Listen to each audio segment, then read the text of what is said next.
Olá, amados, que a graça e a paz do Senhor seja com todos. A Ele é o Senhor, somente a Ele toda a honra, toda a glória e todo o louvor, porque somente o Senhor é digno de receber louvor. Estamos fazendo a leitura do livro de Romanos e, consequentemente, todo o Novo Testamento. Estamos fazendo de maneira natural, né? Havendo erro, o erro será corrigido no próprio vídeo. Vamos agora para Romanos capítulo 8. Capítulo muito bonito, vamos lá. Portanto, agora já não há condenação para os que estão em Cristo Jesus, porque, por meio de Cristo Jesus, a lei do Espírito de vida me libertou da lei do pecado e da morte. Bonito isso, né? Vamos repetir? Porque por meio de Cristo Jesus, a lei do Espírito de vida me libertou da lei do pecado e da morte, porque aquilo que a lei for incapaz de fazer, por estar enfraquecida pela carne, Deus o fez enviando seu próprio Filho, à semelhança de homem, pecador, como oferta pelo pecado, e assim condenou o pecado na carne, a fim de que as justiças exigentes da lei plenamente satisfeitas em nós, que não vivemos segundo a carne, mas segundo o Espírito. Quem vive segundo a carne tem a mente voltada para o que a carne deseja, mas quem, de acordo com o Espírito, tem a mente voltada para o que o Espírito deseja, a mentalidade da carne é morta, mas a mentalidade do Espírito é vida e paz. A mentalidade da carne é inimiga de Deus, porque não se submete à lei de Deus, nem pode fazê-lo. Quem é dominado pela carne não pode agradar a Deus. Entretanto, vocês não estão sob o domínio da carne, mas do Espírito. De fato, o Espírito de Deus habita em vocês. E se alguém não tem o Espírito de Cristo, não pertence a Cristo. Mas se Cristo está em vocês, o corpo está morto por causa do pecado, mas o Espírito está vivo por causa da justiça. E se o Espírito daquele que ressuscitou dentre os mortos habita em vocês, aquele que ressuscitou a Cristo dentre os mortos também dará a vida a seus corpos mortais por meio do seu Espírito que habita em vocês. Portanto, irmãos, estamos em dívida não para com a carne, para vivermos sujeito a elas. Pois se vocês vivem de acordo com a carne, morrerão. Mas se pelo Espírito fizerem morrer os atos do corpo, então vocês viverão. Porque todos os que são guiados pelo Espírito de Deus são filhos de Deus. Pois vocês não receberam um espírito que os escravize para novamente temer, mas receberam o Espírito que os adota como filhos, por meio do qual chamamos Abba Pai. O Espírito testemunha ao nosso espírito que somos filhos de Deus. Se somos filhos, então somos herdeiros, herdeiros de Deus e co-herdeiros em Cristo, se de fato participarmos dos seus sofrimentos, para que também participemos da sua glória. Considero que os nossos sofrimentos atuais não podem ser comparados com a glória em que será revelada.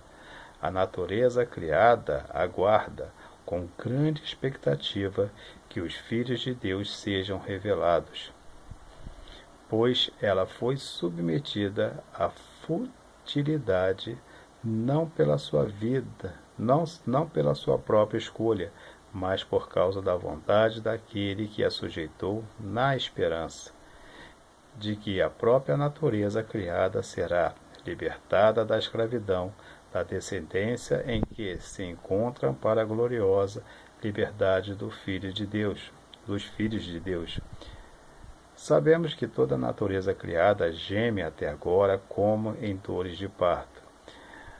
E não só isso, mas nós mesmos que tememos, pois que temos os primeiros frutos do Espírito, gememos interiormente, esperando ansiosamente nossa adoção como filho e redenção dos nossos corpos. Pois nessa esperança fomos salvos, mas esperança que se vê não é esperança.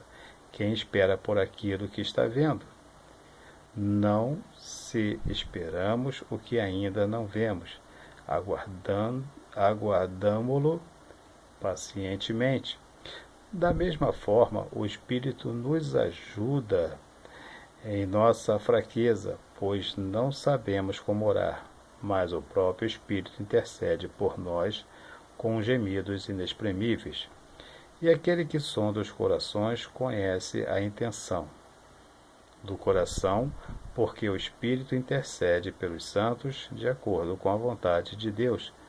Não, ou melhor, sabemos que Deus age em todas as coisas para o bem daqueles que o amam, dos que foram chamados de acordo com o seu propósito. Pois todo aquele que de antemão conheceu, também os predestinou para serem conforme a imagem do seu Filho, a fim de que ele seja o primogênito entre muitos irmãos. E aos que predestinou também chamou, aos que chamou também justificou, aos que justificou também glorificou. Que diremos, pois, diante dessas coisas? Se Deus é por nós, quem será contra nós? Aquele que não poupou a seu próprio Filho, mas o entregou por todos nós, como não nos dará juntamente com ele e de graça todas as coisas? Quem fará alguma acusação contra os escolhidos de Deus? É Deus quem os justifica. Quem os condenará? Foi Cristo Jesus que morreu, e mais que ressuscitou e está à direita de Deus, e também intercede por nós. Quem nos separará do amor de Cristo?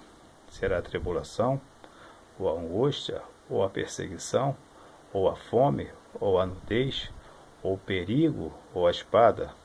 Como está escrito, por amor de ti, enfrentamos a morte todos os dias. Somos considerados como ovelhas destinadas ao matadouro. Mas em todas essas coisas somos mais que vencedores por meio daquele que nos amou. Pois estou bem convencido de que nem a morte, nem a vida, nem anjos, nem demônio, nem o presente, nem o futuro, nem quaisquer poderes, nem a altura, nem a profundidade, nem qualquer outra coisa na criação será capaz de nos separar do amor de Deus que está em Cristo Jesus, o nosso Senhor. Não falei que é bonito? Lindo capítulo da Palavra de Deus, Romanos capítulo 8, né? E lembre-se que servir a Deus não é difícil. O que é difícil é deixar o pecado. Até a próxima, querendo Deus. Um forte abraço e que Deus nos abençoe sempre.